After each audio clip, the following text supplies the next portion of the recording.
Krenich. Toujours le mot pour rire, celui-là. Ah, vous êtes là, vous. Intéressant. Violatine, CADL, ODD sur la Boudu. Bonjour à tous, donc je suis Lucas Cuneau, tuteur mais avant tout explorateur. Mais là surtout je me cache, parce que ce que je vais vous dire là, personne ne veut que vous le sachiez, ok? C'est un secret, donc gardez-le bien pour vous. Moi c'est Wars, je suis référent UE au premier semestre et je serai tuteur ESP2 au second semestre. Salut, c'est Théo et la Scarlet Whisper et aujourd'hui on se fait une petite vidéo motivation. Salut, donc moi c'est Gaïa, on va un peu vous parler donc de la motivation, comment garder la motivation pendant le confinement. Comment trouver de la motivation pour travailler? Eh bien déjà en faisant des choses que vous aimez. Dites-vous bien que si vous faites ces études là, c'est que c'est pour un métier qui va vous plaire toute votre vie. Une grande erreur que j'ai faite durant ma première année, c'est de me forcer à faire quelque chose dont je n'avais pas envie. Donc finalement je passais un temps infini à essayer de comprendre un cours qui ne m'intéressait pas finalement. Donc soit vous avez des cours qui vous intéressent. Les cours sont passionnants, je pense que vous êtes des passionnés. Ou soit faites quelque chose qui n'a rien à voir. Du sport, de la cuisine, enfin des trucs qui vous détendent. Tout fermer, mettre de la musique à fond, danser pendant 5 minutes. J'appelais un pote, je buvais un café. Et après vous serez d'aplomb, votre esprit, votre mémoire sera d'aplomb pour pouvoir bosser. En fait c'est important de garder aussi un peu de fun et tout, de conserver ce genre de moment-là, pas d'être tout le temps assis. Le corps il tombera moins dans la routine et tu pourras supporter beaucoup plus facilement des dévers en fait. Mais rester un peu dans ce dynamisme en fait. Un autre point qui fait comment est-ce que je peux chercher de la motivation, c'était de tenir un cadre et une organisation qui est à peu près saine. Le confinement ça va vous permettre aussi de vraiment se recentrer sur ses objectifs et se dire c'est bientôt le concours donc là il va falloir tout que je donne. Bien faire l'école du tuto parce que ça aussi ça motive d'avoir des échelons comme ça, de me dire ok là je fais la colle. Vu qu'il n'y a pas de contrôle continu, se dire bah j'ai réussi ma colle donc c'est quand même que je maîtrise les cours, ça peut redonner confiance en soi. Il n'y a pas de critère de temps à avoir, c'est-à-dire te donner telle heure pour manger, moi j'y croyais pas trop à ça. Il faut t'écouter avant. Quand j'étais en première année, je détestais aller me coucher sans avoir terminé un travail en fait. Je détestais le reporter au lendemain parce que à 10h30 pile, je devais me coucher. Donc un conseil, écoutez-vous en premier. Pour rester motivé, moi ce que je faisais, c'est que je faisais le truc, vous savez, de l'âne et la carotte là. L'auto-carotte, ou l'art de se tendre soi-même une carotte. En quoi ça consiste exactement? Alors en fait il faut vous définir un objectif quotidien, un objectif journalier. Ça va vous permettre de vous organiser, carré dans votre rigueur de travail. Moi je faisais du coup ce truc là de step dans la journée où je me disais ok, là tu bosses pendant 3 heures c'est chiant, mais après t'as une récompense. En même temps, à chaque fois que vous terminerez un cours, bah, vous aurez la petite motivation de vous dire ah, je me rapproche de la fin de la journée. Vraiment pas se dire c'est que du négatif, plutôt se dire vraiment là mon objectif c'est quoi, c'est vraiment d'avoir mon année et vraiment se focaliser là-dessus. Donc restez motivés. Comment ne pas paniquer avec les cours, les incertitudes sur le concours? Et ben honnêtement si j'avais la réponse ultime, bah, je m'en servirais pour moi déjà. Donc la masse de cours, dites-vous que c'est la même que si vous n'aviez pas eu de confinement. Donc il n'y a pas de panique par rapport à ça, vous allez avoir le temps de faire tous vos cours. Moi je vous conseille de suivre limite l'emploi du temps de la fac en fait que vous auriez eu normalement s'il n'y avait pas eu de confinement. Les cours en licence ça a plein d'avantages, enfin on dirait pas comme ça mais vous pouvez déjà écouter le prof plusieurs fois. Si vous voulez faire une pause pendant votre cours, enfin en fait c'est vous qui choisissez. Vous avez envie de faire votre cours à 18h, vous le faites à 18h et il n'y aura pas des horaires précis. Le confinement ça va vous permettre vraiment de vous organiser comme vous voulez dans vos matières. En te préparant au mieux. Tout d'abord, tu sais que lorsque tu vas arriver à l'examen, tu vas arriver devant un sujet et ce sujet-là est souvent source d'incertitude. Et du coup, moi, je résolvais un peu ces incertitudes en faisant des QCM du tutorat. Savoir que les profs corrigent les QCM des tuteurs, finalement, je me rendais compte que j'arrivais à faire des QCM du tutorat. Donc finalement, je me disais que je pourrais réussir les QCM à l'examen. Premier conseil qui peut paraître évident, mais c'est tout simplement de ne pas y penser. J'ai été dans le déni pendant tout le confinement où je me disais bah en fait... fais comme si ça n'existait pas. Je vous conseille vraiment de rester focus sur votre travail, vous faites ce que vous avez à faire et c'est déjà très bien comme ça. Enfin, ça sert à rien en plus de ça de vous stresser en vous disant que le concours approche. Faites ce que vous avez à faire et le reste, chaque problème en son temps comme on dit. Tu connais la date des partiels, tu te focuses là-dessus, tu travailles exactement de la même manière que s'il n'y avait pas de Covid en fait. Deuxième truc, c'est je vous dirais de relativiser. Je vous conseille vraiment de prendre du recul sur la situation, même si c'est beaucoup plus facile à dire qu'à faire. Mon troisième conseil, c'est de vous dire que vous êtes tous dans le même bateau. Vous vivez tous la même chose. Tout le monde panique, tout le monde est dans la même situation. Il n'y a pas une raison pour que vous stressiez plus que les autres. Vraiment partez de ce principe que vous travaillez, vous donnez tout ce que vous avez, vous n'aurez aucun regret par la suite parce que vous n'auriez pas pu faire plus. J'ai toujours pensé que tout travail paye. Vous allez travailler à fond. Il faut pas commencer parce que vous allez faire un moins bon classement. Il faut pas que ça vous rabaisse totalement. C'est la confiance en soi. Dites-vous bien que si vous paniquez, c'est normal et c'est même un bon signe puisque ça veut dire que vous êtes inquiet pour vous. Un exemple, c'est un peu personnel, mais genre les premiers classements jusqu'à fin novembre, mi-novembre, j'étais jamais dans le top 300. Le classement en soi, il est anecdotique, il permet de te placer par rapport aux autres, mais en aucun cas il sera définitif par rapport au classement final. Faut se dire, le classement c'est certes un indicateur pour l'examen classant, mais en même temps en fait c'est un indicateur pour moi-même aussi, se dire est-ce que je peux faire mieux, est-ce que je peux pas faire mieux. Et finalement, je me suis rendu compte qu'au partiel blanc, j'excellais pas dans une matière particulière, mais j'étais bon, voire moyen à peu près partout. Donc finalement, si on faisait la moyenne, j'étais dans le top 100. Donc paniquez pas, mais bon, c'est un peu facile de dire ça. Donc comment garder une vie sociale pendant ce confinement? Et déjà, premier truc, ne pas aller dans la forêt. Eh oh les biches là, vous êtes où? Alors, une chose que j'ai totalement oublié de faire, c'était de garder une vie sociale.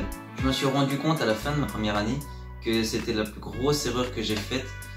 Après, ne manger que des pâtes. Bon, ça, c'est un autre sujet. La vie sociale, pour moi, ça a été un point crucial de ma PACES. C'est super important de pouvoir communiquer avec d'autres personnes. Si vous avez besoin de parler, que ça va pas, ou même que ça va, juste parler, extérioriser, pas vous enfermer tout seul dans votre chambre, dans votre grotte en fait. Parler à sa famille. Passer du temps un petit peu avec eux, manger en famille, discuter, etc. C'est bien de faire aussi des pauses à plusieurs. Communiquer, faites des jeux de société, c'est hyper cool le Monopoly. Appeler ses amis, d'accord, qui sont confinés autre part. Je sais que moi je faisais beaucoup d'appels. Parler un coup, rigoler, faire 2-3 vannes et tout, c'est toujours ça vous aère l'esprit et moi ça me remotivait. Mais... Quand j'ai commencé à ressortir, à voir les potes et j'avais oublié à quel point c'était bon de les voir, et puis de rigoler un bon coup, de se raconter des conneries, des blagues beaufs, etc. comme on les aime. C'est quand même bien de garder un lien, enfin pas non plus pendant un mois, enlever tous vos téléphones, tous vos réseaux sociaux. Les réseaux sociaux c'est quand même vachement pratique, prenez des nouvelles de vos proches, des amis que vous n'avez pas vus depuis longtemps. Voilà, et puis racontez votre vie. Pas forcément de cours, hein. Faut que vous aussi, moi ce que je faisais c'est beaucoup me vider la tête en parlant avec les gens qui ne sont pas en fait le nez dans le guidon par rapport à cette année où on fait que bosser. Donc j'appelais mes potes qui sont dans d'autres filières et puis n'hésitez pas aussi à vous entraider avec vos potes en passe, à s'appeler, demander comment ça va, est-ce que ça se passe bien. Si vous êtes seul dans votre appart, prenez le temps de sortir, marcher un petit peu, de voir du monde. Même si vous leur parlez pas, genre comme dans la rue, mais même voir un peu de monde, ça fait toujours du bien. Ah, et puis éclatez-vous un petit peu quand même, vous êtes jeunes. Vous êtes jeunes, c'est pas de vieux. Aussi vous conseiller de travailler du coup à la BU virtuelle qui vous permet du coup de retrouver l'ambiance de la BU qu'on aime tant, mais via un système de visio où vous verrez d'autres personnes dans votre situation travailler, ou même vous pourrez voir les tuteurs travailler. C'est une super motivation aussi pour travailler, ceux qui bossent à la BU ou pas, parce qu'il y a plein de gens qui bossaient pas forcément à la BU mais qui sont à la BU virtuelle. Et j'étais personnellement parmi les premiers à me rendre dessus puis à travailler. Quand tu avais un petit coup de mou, où tu arrivais plus trop à travailler, tu regardais un petit peu l'écran, tu disais ouais putain il travaille et tout. C'est une grande aide parce que je me mettais facilement au travail. Et puis ça a été reconduit cette année. Et puis même encore en année sud, j'en ai vachement besoin. Et en plus vous avez le tut café à 16h. Le tut café c'est vraiment de la déconne. Vous pouvez parler avec les tuteurs et tout. Ça vous permet de bien sociabiliser et de pas perdre ça, la communication. Je trouve ça important. Et du coup la BU virtuelle ça te permet de te faire des nouvelles connaissances. Après tu les revois quand ils sont en année sup, tu peux faire des petites soirées avec, etc. En fait tu te fais des amis et tu crées une complicité que tu n'aurais jamais imaginé dans une BU normale ou alors à la faculté. Et du coup, la BU virtuelle, c'est un énorme moyen de ne pas rester isolé et puis de pouvoir changer les idées, notamment à 16 ans. La BU virtuelle, c'est la solution à tous vos problèmes. Comment gérer le concours sans voir les concurrents? On pourrait se demander comment garder de la motivation, comment rester compétitif. Votre esprit de compétition, vous ne devez pas le baser sur vos concurrents, vous devez le baser sur vous-même. Je trouve ça vraiment malsain de se dire ok, il faut que je sois meilleur que les autres, parce que le plus important c'est de se dire qu'il faut que vous soyez le meilleur de vous-même en fait. Restez dans votre bulle et restez focus. Je vais faire une comparaison assez simple. Dites-vous que les partiels c'est un marathon. Donc le jour des partiels, vous vous apprêtez à courir 42 km.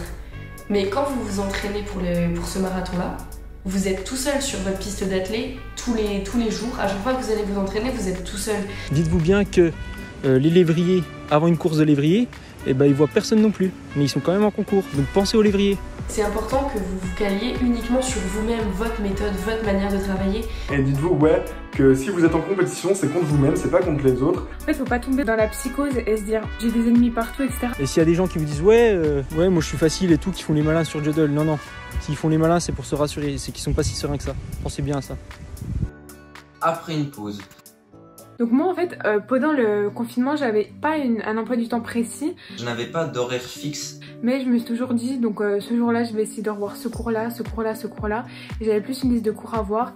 Après la pause, t'as trop kiffé ta pause, t'as trop kiffé ne rien branler. Et en fait, une chose que je faisais, c'était que je faisais toujours un QCM pour me relancer. J'allais dans les annales du tutorat, je faisais un petit QCM en fait. Et puis je me rendais compte, ah bah merde, ce cours-là, ah oui c'est vrai, j'ai des lacunes là-dedans, je me souviens pas de ça. Et puis en fait, naturellement, tu te remets dans le bain sans te forcer. En fait, te rendre compte de tes lacunes dans un cours te permettait de te motiver à l'apprendre. Si un cours ne t'intéresse pas et il est simple, c'est super chiant. Alors que si tu fais un QCM sur ce cours juste avant, tu dis ah ouais c'est vrai qu'il y a ça. De se dire écoute, mon objectif c'est de voir ce cours là et là il y a bientôt le concours donc t'as pas non plus du temps à revendre entre guillemets. Et c'est ça qui me motive à ma pause, c'est de me dire allez tu t'es tenu à ça, il faut que tu le respectes quoi. Donc attention à la pause goûter, elle est nécessaire mais pense bien à te remettre après dedans. L'objectif final, ne l'oublie pas, c'est la fin de ton semestre. T'es pas obligé d'aller voir jusqu'au mois de mai, hein. Là-bas on s'en fout pour le moment. Toi, ton objectif c'est le 14, 15, 16 décembre, là quand tu auras tes examens. C'est ça le vrai objectif. Après, tu peux toujours te fixer des objectifs quotidiens, hebdomadaires, quand tu veux finalement. Parce que là après, ça pourra te permettre de te concentrer sur un autre truc plus proche, une échéance plus proche que celle des examens qui est quand même dans un mois. Vous savez pourquoi vous êtes là. Vous savez ce que vous faites dans cette filière, vous voulez un métier qui vous plaît, qui vous intéresse, un métier de santé qui est fait du don de soi à l'autre. Perdez pas cette vue, moi c'est vraiment un truc, tous les jours je me disais mais tu sais, c'est dur, tu galères, mais à la fin t'es médecin, à la fin tu fais ce que tu as envie de faire. Alors peu importe votre filière, peu importe ce que vous voulez faire, perdez pas cette vue, vous exercerez un métier que vous allez beaucoup aimer et ça c'est super important. Faut pas penser au Covid, en fait faut se dire ce que je veux faire plus tard, j'ai envie d'être professionnelle de santé. Et c'est vraiment, en fait, c'est une année qui est compliquée, tout le monde le sait, c'est un examen classant, etc. Mais c'est vraiment pour la bonne cause. Vous avez vos rêves, etc. Et c'est important de tout donner pour les réaliser. Quelle que soit l'issue de ce que vous allez faire au premier semestre, c'est vraiment vous dire, en fait, j'ai pas de regrets. Essayez d'être prêt au maximum pour vraiment pas avoir de regrets plus tard, quoi. Pensez bien que tous les sacrifices que vous faites maintenant, de bosser tard le soir, même si vous bossez pas tard le soir, de bosser et tout, de vous tuer, pour un seul objectif, votre métier, d'accord? C'est pas, on fait pas des sacrifices pour faire des études, d'accord? C'est nul ça. Ça, vous avez pas compris. Le but, c'est pour votre métier plus tard, voilà. Retenez que ça. Je sais qu'il y a une tendance à la surdévalorisation en première année. En effet, on a vite tendance à se dire qu'on n'en a pas les capacités, qu'on n'est pas capable d'absorber autant d'informations, que les autres sont meilleurs, qu'on n'y arrivera pas. Mais je vais vous demander de chasser toutes ces mauvaises idées et de faire un bond en arrière au moment où vous vous apprêtiez à rentrer en première année. En effet, à ce moment-là, vous aviez des motivations qui étaient plus ou moins floues, au contraire plus ou moins précises, conscientes ou inconscientes, que ce soit d'aider les autres ou des choses plus personnelles.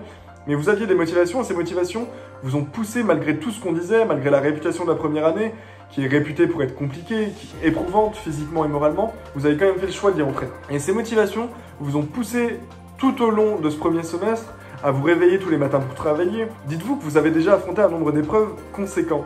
Et je vous demanderai juste de revoir en arrière et de prendre un petit temps juste pour être fier de vous parce que vous avez été des guerriers jusque-là. Et maintenant, regardez en face de vous et voyez ce confinement qui se dresse et dites-vous juste que c'est une épreuve en plus. Mais que c'est une épreuve en plus dont vous triompherez. Et ce sera juste une raison de plus pour être fier de vous. En tout cas, nous les tuteurs, on est très fiers de vous. Moi je vous souhaite toute la réussite du monde, on croit en vous les tuteurs, donc croyez en vous aussi, ça va le faire, vous allez taper votre meilleur sprint, vous allez passer la ligne d'arrivée et vous allez d'être ça en fait, il y a zéro doute là-dessus.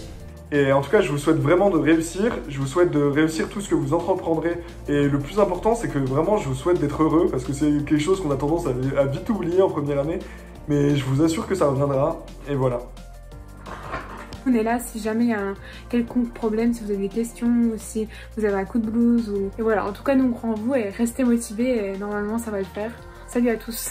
Allez, un gros courage pour la suite. Ne laisse pas le confinement avoir raison de toi. Et en tout cas, tu pourras compter sur le tutorat pour te supporter jusqu'au bout. Allez, t'es le meilleur, donne tout et on se revoit très vite. Bon, je vous laisse parce que là j'entends les bruits des chiens qui me courent après. Du coup, faut que j'y aille. Bye.